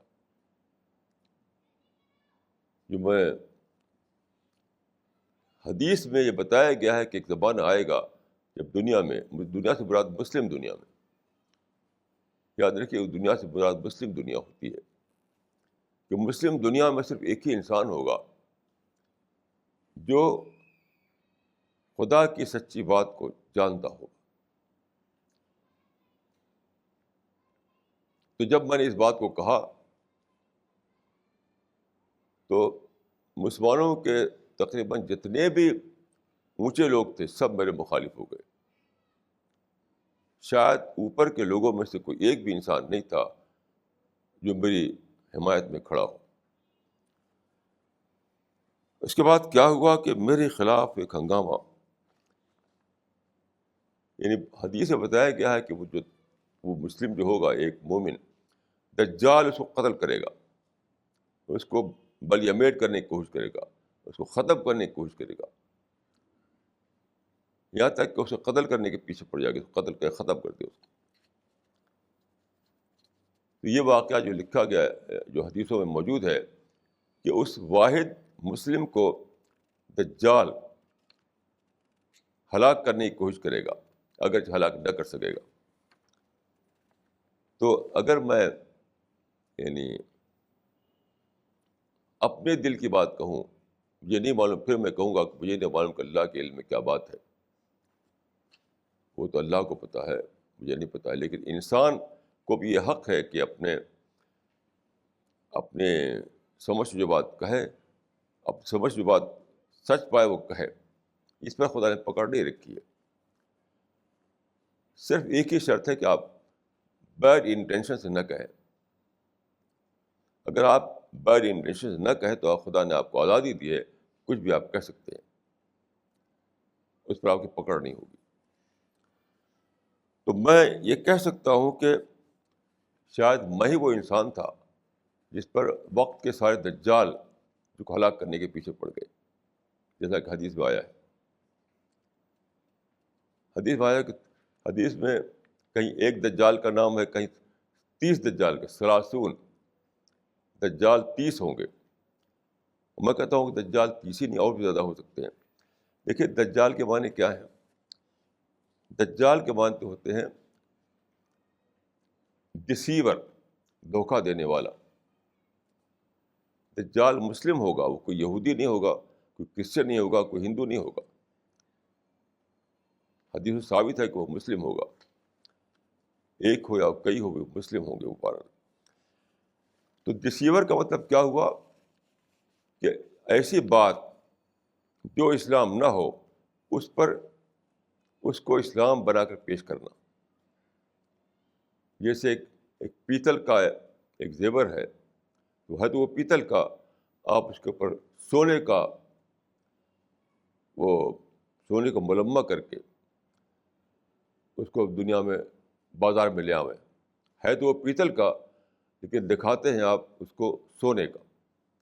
یہی دجالی ہے. تو یہ لوگ جو اسلام کی اپنے آپ انہوں نے ایک تصویر بنائی، وہ اسلام کے نام پیش کر رہے ہیں، یہ دجالی ہے. جیسے میں نے عرض کیا آپ کے سامنے کہ آج کل بہت سے لوگ یہی سمجھے بیٹھے ہیں کہ دنیا میں ایک فائنل کروسیڈ ہوگی، فائنل وار ہوگی، اور مسلمان جو ہیں شاید دنیا کو تہہ کر دیں گے، اور پورے عالم میں ان کی حکومت قائم ہو جائے گی. یہ کیا ہے؟ یہ بھی دجالی پن ہے. یعنی اسلام کے نام پر غیر اسلام کو پیش کرنا، یہ دجالیت ہے. تو بہرحال یہ لوگ جو ہیں میرے پیچھے پڑ گئے. یعنی آج کوئی انسان کسی کو قتل نہیں کر سکتا ہے، کیونکہ ڈیموکریسی ہے، سیکولرزم ہے، فریڈم ہے. آج پولیس اور فوج کا زمانہ ہے، لا کا زمانہ ہے. لیکن آج قتل کی دوسری صورتیں ہیں. ایک ہے جس کو کہتے ہیں کیریکٹر اسیسینیشن. آج قتل کی دوسری میڈیا کے زمانے میں اور فریڈم کے زمانے میں اور ڈیموکریسی کے زمانے میں قتل کی صورتیں بدل گئی ہیں. وہ میرے ساتھ ہوا اور شاید ابھی بھی ہو رہا ہے. تو بہت سے لوگوں نے میرا کیریکٹر ایسوسیشن کرنے کی کوشش کی. بہت سے لوگوں نے میرا یعنی کہنا چاہیے کہ میڈیا مرڈر، اگر میں ایک لفظ بناؤں کہ میڈیا میں میرے خلاف اتنی زیادہ بری باتیں چھاپی گئیں، اتنی زیادہ غلط باتیں. مثلا ایک عرب پرچے میں، ایک مشہور عرب پرچے میں میرے پاس موجود ہے وہ، یعنی عرب دنیا کا سب سے زیادہ پاپولر میگزین جس کا نام ہے الدعوہ، اس میں چھپا ہوا میرے خلاف آرٹیکل، اس میں میرے بارے میں لکھتے ہیں کہ ام ہے قادیانیہ جدید ہے، کہ میں کوئی نئی قادیانیت لے کے اٹھا ہوں، یہ مجھ کو جوڑ دیا قادیانیوں سے۔ یہ سب مرڈر کے کیس ہیں، میڈیا مرڈر، یہاں تک کہ میرا جوڈیشل مرڈر کی کوشش بھی کچھ لوگوں نے کی، جوڈیشل مرڈر، یعنی خود نہ کر سکیں تو جوڈیشری سسٹم کے ذریعے اس کو ختم کرنے کی کوشش کریں۔ لیکن حدیث میں آتا ہے کہ دجال ہلاک کرنا چاہے گا لیکن ہلاک نہ کر پائے گا وہ، تو میرے خلاف چاہے کچھ بھی کر ڈالیں گے لوگ، لیکن انشاءاللہ نہ میرے بشر کو کوئی ختم کر سکتا، نہ میری زندگی کوئی ختم کر سکتا۔ یہ مشن چلے گا چلے گا چلے گا، اور میری جب موت آئے گی تو وہ نیچرل ڈیتھ ہوگی، وہ کسی کے اختیار میں نہیں ہے کہ وہ مجھے مارے۔ تو اگرچہ میرے خلاف یہ سارے لوگ غصہ ہو گئے اور مجھے یعنی مجھ کو اور میرے بشن کو ہلاک کرنے کی کوشش کی، لیکن نہ کوئی اب تک کامیاب ہوا ہے اور نہ آئندہ کامیاب ہوگا انشاءاللہ۔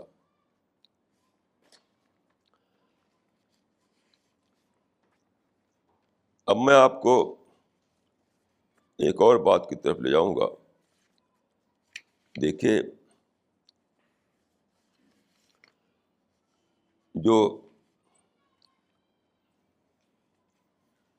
جس کو میں کہتا ہوں ہسٹری آف دعویٰ،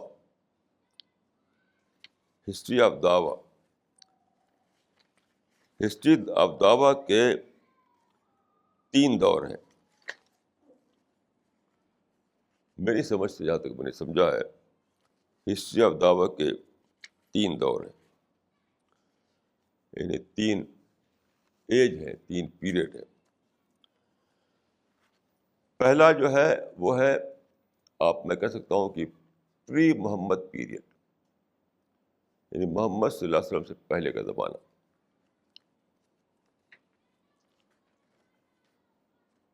پری محمد پیریڈ۔ اور دوسرا جو ہے اس کو میں کہوں گا کہ پوسٹ محمد پیریڈ، یعنی رسول اللہ کے بعد کا زمانہ۔ اور تیسرے کو میں کہوں گا پوسٹ سائنس پیریڈ، یعنی سائنس کے ظہور کے بعد کا زمانہ۔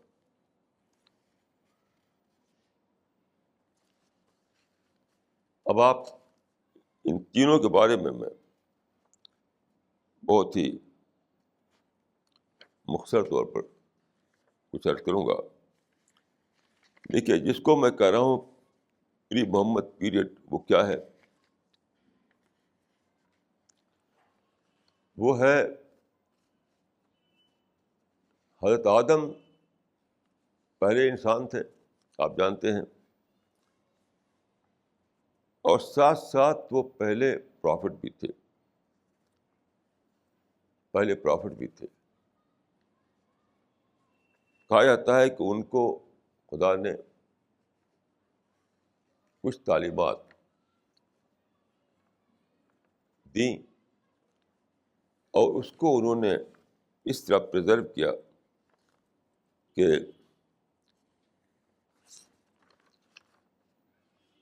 اینٹ کا، وہ مٹی کا سلیب بنایا انہوں نے، اس کو آگ میں پکایا، مٹی کا سلیب بنا کے پھر لکھا، اس کو لکھا اور اس کو آگ میں ڈال کے پکایا۔ اب جانتے ہیں کہ پکانے کے بعد وہ اینٹ جیسا ہو گیا، پتھر جیسا ہو گیا، اس طرح سے وہ محفوظ ہو گیا۔ اس کو انہوں نے اپنے خاندان میں، اپنی فیملی والوں کو دیا کہ یہ اس پر، یہ خدا کی تعلیمات ہیں جو مجھ کو ملی ہے، تم اس پر قائم رہنا۔ اور وہ ان کی فیملی میں باقی رہیں، ان کی جو نسل تھی اس میں باقی رہیں، یہاں تک کہ حضرت نوح کے زمانے میں جو طوفان آیا تھا، تو کہا جاتا ہے اس طوفان میں وہ بہہ گئی، وہ بہہ گئی، وہ اب ان کا کوئی وجود نہیں ہے۔ تو یہ پہلا دور تھا کہ حضرت آدم کے بعد پیغمبر آتے رہے آتے رہے آتے رہے۔ حدیث کے مطابق 1,25,000 پیغمبر آئے، 1,25,000۔ لیکن ان پیغمبروں کی جو ٹیچنگ تھی یا ان کی جو خدا کی طرف سے جو ان کو گائیڈنس ملی تھی وہ پرزرو نہیں رہ سکی، وہ پرزرو نہیں رہ سکی۔ اس کے بعد جب اللہ تعالیٰ نے حضرت محمد صلی اللہ علیہ وسلم کو بھیجا تو آپ کو اللہ تعالیٰ کی طرف سے بہت ہی خصوصی مدد ملی۔ اس طرح سے آپ کے لیے ممکن ہوا کہ آپ کو جو قرآن دیا گیا تھا اس کو محفوظ کر سکیں، اور وہ قرآن آپ جانتے ہیں کہ جو رسول اللہ پہ اترا تھا آج بھی ویسے ہی کہ ویسے ہی محفوظ ہے، وہ اس میں کوئی نہ کمی ہوئی نہ کوئی بیشی ہوئی، اور آپ اس کی جو زبان تھی عربک لینگویج وہ بھی ویسے ہی کہ ویسی محفوظ ہے۔ تو یہاں سے جس کو میں نے کہا کہ پوسٹ محمد پیریڈ شروع ہوا، رسول اللہ کے بعد کا زمانہ۔ اب خدا کی کتاب محفوظ ہو گئی اور آپ کی ایک ٹیم بن گئی، اس کی تعداد بھی 1,25,000 تھی۔ ان لوگوں نے رسول اللہ نے ان کو کہا کہ ان اللہ بعثنی کافۃ للناس فادعوا عنی، خدا نے مجھے بھیجا ہے سارے انسانوں کے لیے، تو تم لوگ میری بات تمام قوموں کو پہنچا دو۔ یہ لوگ عرب سے نکلے اور ساری دنیا میں پھیل گئے۔ دنیا سے مراد اس وقت کی آباد دنیا، یعنی ایشیا میں اور افریقہ میں، ایشیا میں اور افریقہ میں۔ تو انہوں نے ساری دنیا میں، ساری آباد دنیا میں اسلام کو پھیلایا۔ یہ چلتا رہا یہاں تک کہ سائنس کا دور آیا۔ جب سائنس کا دور آیا تو ان کا رول ختم ہو گیا۔ سائنس کا دور آنے کے بعد ان کا رول ختم ہو گیا، اب ایک نیا زمانہ شروع ہوا۔ اس میں دیکھیے میں ایک بات آپ سے عرض کروں گا کہ اب ہم کمیونیکیشن کے زمانے میں جی رہے ہیں۔ اس سے پہلے کمیونیکیشن کا زمانہ نہیں تھا۔ رسول اللہ کے ساتھی 1,25,000 تھے، کیوں؟ اس وقت نمبر بہت ضروری تھا۔ پری کمیونیکیشن پیریڈ میں نمبر بہت امپورٹنٹ رکھتا تھا، کیونکہ وہ انسان تھے چل کر پہنچتے تھے، یعنی انسان چل کر لوگوں کو اپنا میسج پہنچاتے تھے۔ اب یہ ضروری نہیں کہ آپ چل کر پہنچے، اب کمیونیکیشن ایج میں آپ جی رہے ہیں۔ اب آپ کتابیں چھاپ کر پہنچائیے، آپ اس کے کیسٹ بنا کر پہنچائیے، audio cassette, video cassette, T V کے ذریعے سے، میگزین کے ذریعے سے، یعنی جو کام پہلے انسان چل کر کرتا تھا وہ اب کمیونیکیشن کے ذریعے انجام پانے لگا ہے۔ اس لیے اب اس کی اہمیت نہیں رہی کہ 1,25,000 آپ کے آدمی آپ کے ساتھ ہوں۔ اب تھوڑے لوگ بھی کافی ہیں سچائی کے میسج کو ساری دنیا میں پہنچانے کے لیے۔ اس کو میں پوسٹ سائنس ایرا کہتا ہوں، کیونکہ سائنس کے انقلابات نے یہ ممکن بنا دیا ہے کہ بہت بڑی تعداد آپ کے ساتھ نہ ہو تب بھی آپ بہت بڑا کام کر سکتے ہیں۔ پہلے زمانے میں بہت بڑا کام کرنے کے لیے بہت بڑی تعداد ضروری ہوتی تھی، کم تعداد کے لوگ بڑا کام نہیں کر سکتے تھے، جیسے کہ پچھلے پیغمبروں کے ساتھ ہوا۔ پچھلے کسی پیغمبر کے ساتھ زیادہ تعداد اکٹھا نہیں ہوئی، اس لیے بڑے پیمانے پر سچائی کا وہ اشاعت بھی نہیں ہو سکی۔ رسول اللہ کے ساتھ 1,25,000 آدمی اکٹھا ہوئے جو پچھلے کسی پیغمبر کے ساتھ نہیں تھے۔ اس لیے یہ پاسبل ہو گیا کہ بہت بڑے ایریا میں اسلام کی سچائی کی آواز پہنچائی جائے، اور وہ پہنچایا۔ لیکن پوسٹ سائنٹیفک ایرا میں اس کی بھی اہمیت ختم ہو گئی کہ بہت سارے انسان آپ کے ساتھ ہوں۔ اب کمیونیکیشن کے ذریعے آپ کم آدمی بھی زیادہ بڑا کام کر سکتے ہیں۔ تو میں سمجھتا ہوں کہ آپ کو جو زمانہ ملا ہے وہ ملا ہے کمیونیکیشن کا زمانہ۔ یہ اس میں آتا ہے قرآن مجید میں کہ صحابہ کرام نے دعا کی کہ ربنا ولا تحمل علینا اسرا کما حملتہ علی الذین من قبلنا، اے خدا ہم کو اس بوجھ، ہمارے اوپر وہ بوجھ نہ ڈال جو تم نے پیچھے لوگوں پہ ڈالا تھا۔ اس کے بعد، اس دعا کے بعد ایک نیا دور شروع ہوا، ایک نیا دور۔ اسی دور کا کلمنیشن تھا سائنٹیفک ریولوشن، یعنی صحابہ کے زمانے سے شروع ہوا وہ دور۔ مثال کے طور پر دیکھیے، قرآن میں بھی لکھا ہوا اور تاریخ سے معلوم ہوتا ہے کہ پہلے زمانے میں ریلیجس پرسیکیوشن تھا ہر طرف، یعنی جو اسٹیٹ کا ریلیجن ہوتا تھا وہی سارے ملک کا ریلیجن ہوتا تھا، کسی کو یہ اجازت نہیں تھی۔ پہلے زمانے میں یہ تھا کہ الناس علی دین ملوکہم، مطلب جو اسٹیٹ کا ریلیجن وہی سب کا ریلیجن۔ تو اس کو کہتے ہیں، یعنی اس لیے پہلے زمانے میں ریلیجس فریڈم نہیں تھا۔ تو پچھلے لوگوں کو، یعنی پچھلے نبیوں کے ساتھیوں کو کیا کرنا پڑا کہ ریلیجس پرسیکیوشن کے زمانے میں انہوں نے کام کرنا پڑا سچائی کو پھیلانے کا۔ لیکن یہ جو دعا قرآن مجید میں آئی ہے، اس سے ہسٹری میں ایک نیا پروسیس شروع ہوا۔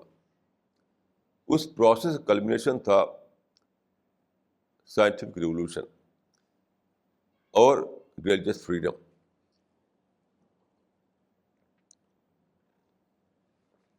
آج جو ہے آپ کے لیے ممکن ہو گیا ہے، پاسبل ہو گیا ہے کہ آپ اس کام کو ریلیجس فریڈم کے ماحول میں کریں جو اس سے پہلے ریلیجس پرسیکیوشن ماحول میں کرنا پڑتا تھا۔ کتنی بڑی بلیسنگ ہے یہ،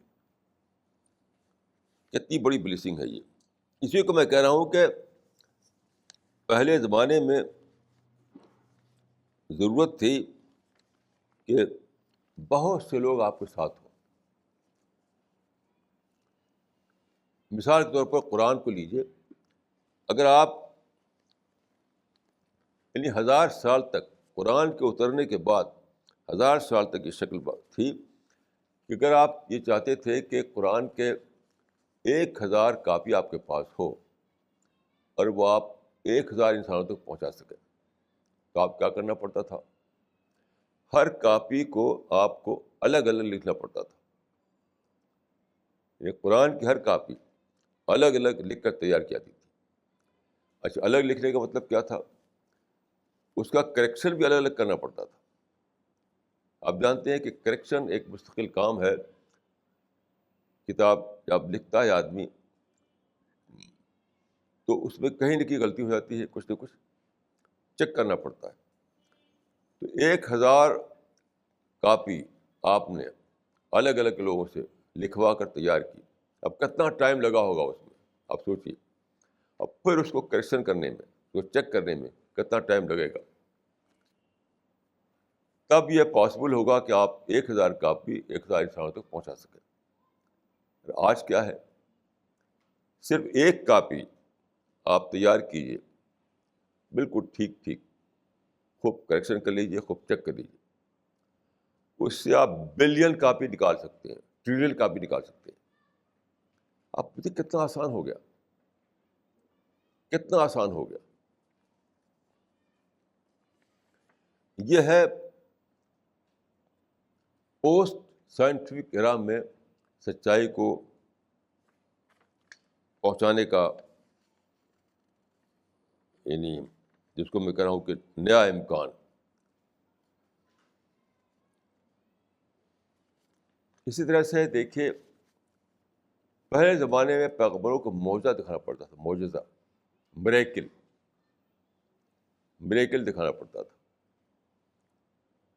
اب مریکل کا بدل سائنٹیفک آرگومنٹ ہو گیا ہے. اب مریکل کا بدل سائنٹیفک آرگومنٹ ہو گیا ہے. اب سائنس نے جو دنیا ڈسکور کی ہے، جب دنیا میں مائکروسکوپ بنا، جب دنیا میں یہ ٹیلیسکوپ بنا، تو ایک نئی دنیا انسان کے سامنے آئی.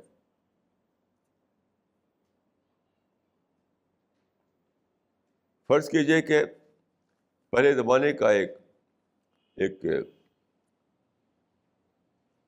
انسان جو پکا ویجیٹیرین ہو، اگر وہ پیغمبر سے کہتا کہ تم، یعنی ذبیحہ تمہارے مذہب میں ہے اور یہ بہت غلط کام ہے، تم زندگی کو مارتے ہو وغیرہ،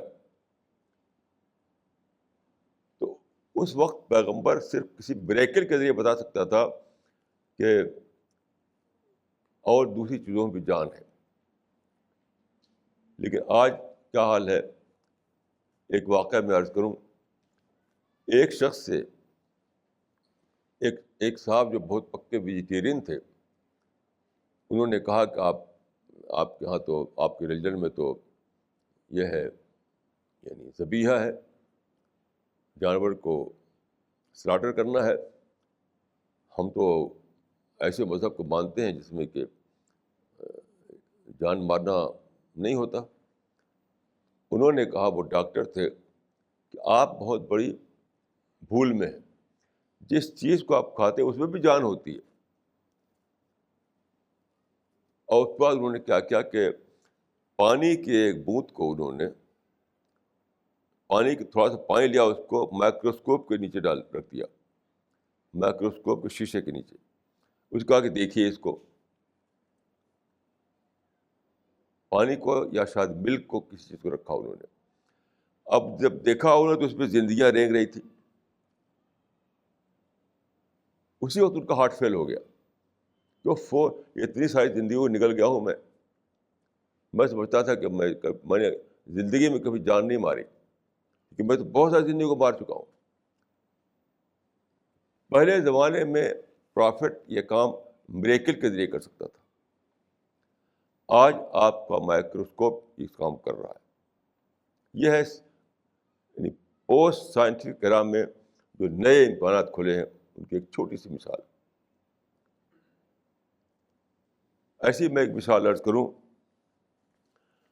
کہ ایک جگہ یہ بحث تھی کہ خدا ہے کہ نہیں ہے. تو نوجوانوں میں بحث چل رہی تھی، وہ بات کچھ طے نہیں ہو رہی تھی.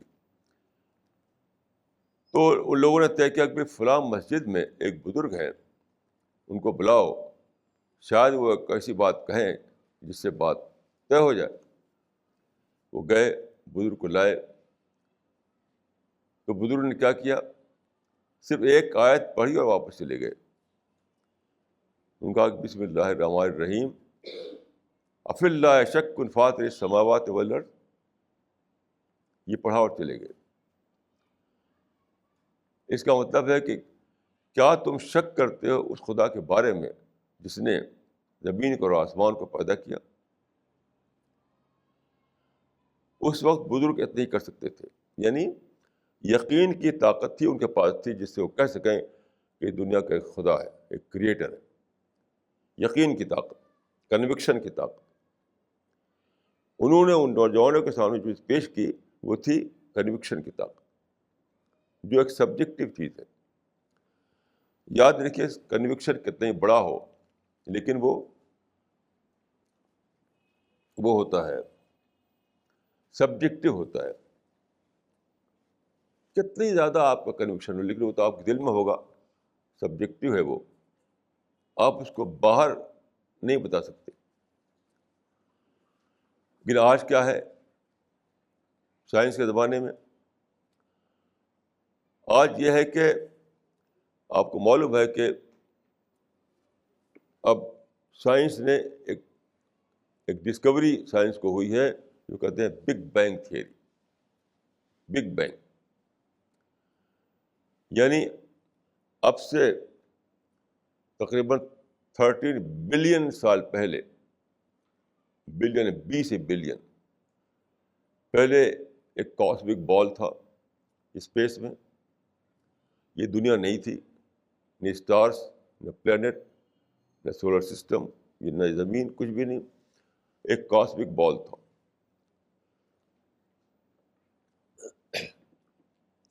پھر کیا ہوا, اس میں ایکسپلوژن ہوا. یعنی سارے یونیورس جو ہے اس وقت ایک کاسمک بال کی شکل میں سمٹی ہوئی تھی. ایکسپلوژن ہوا, اس میں سارے پارٹیکل اس کے بکھر گئے اسپیس میں. یہی پارٹیکل سمٹ کر کے اسٹار بنے, پلینٹ بنے, سورج چاند بنے, زمین بنی, سب چیز. تو سائنس یہ کہتی ہے کہ یہ جو کاسمک بال تھا یہ یعنی ایسا نہیں ہو سکتا تھا کہ پھٹ کر کے وہ اس کے پارٹیکل بکھر جائیں ادھر ادھر. اس معنی کوئی انٹروینشن چاہیے. تو آج سائنس یہ کہہ رہی ہے کہ کوئی تھا جس نے انٹروین کیا کائنات میں, انٹروین کر کے پھر اس دنیا کو وجود میں آئی. جب آپ یہ مان لیں کہ کائنات میں انٹروینشن ہے تو آپ کو ماننا پڑتا ہے کہ کائنات کا کریٹر ہے. یہ ہے سائنس کے زمانے کا جس میں ہم جی رہے ہیں آج. حقیقت یہ ہے کہ سائنس اسلام کا علم کلام ہے. یہ بھی اللہ تعالیٰ نے پہلی بار میرے ذریعے سے واضح کیا. جب سائنس کی تحقیقات آئیں سامنے, سارے لوگ اس کو مخالف ہو گئے. سارے علماء سمجھتے تھے کہ سائنس جو ہے وہ ہے اتھیزم, الحاد کا علم ہے. یعنی سائنس کو الحاد کا ہم معنی سمجھتے تھے لوگ. میں نے مطالعہ کیا, میں اکثر کہا کرتا ہوں کہ میں نے پامسٹری سے لے کر اسٹرانومی تک ساری چیز پڑھ ڈالی. تو میری یہ ڈسکوری تھی کہ سائنس تو اسلام کا علم کلام ہے. جن حقیقتوں کو ہم صرف کنوکشن کے طور پر کہتے تھے, صرف ٹریڈیشنل آرگومنٹ ہمارے پاس ہوتا تھا, اس کے لیے خود انسان کے انسان کو جو ایکسیپٹڈ معیار ہے اس پر ہم پیش کرنے کی پوزیشن میں ہو گئے. یعنی انسانی علم کے سطح پر ہم اس کو پروو کرنے کی پوزیشن میں ہو گئے, جبکہ اس سے پہلے یہ پاسبل نہیں ہوتا تھا. تو سائنس نے اس کو ممکن بنایا ہے کہ ہم خدا کی سچائی کو خود انسان کے اپنے مانے ہوئے معیار کے مطابق ثابت شدہ بنا سکیں. اسی کو میں کہتا ہوں کہ سائنس اسلام کا علم کلام ہے. یہ اللہ تعالیٰ نے مجھ پر کھولی ہے بات. مجھ سے پہلے لوگ سمجھتے تھے کہ سائنس جو ہے وہ صرف وہ ہے الحاد کا علم ہے, الحاد کا علم ہے. اس پر میں نے کئی کتابیں لکھی ہیں, اگر آپ چاہیں تو ان کا مطالعہ کر سکتے ہیں. آخر میں عرض کروں گا کہ آپ لوگ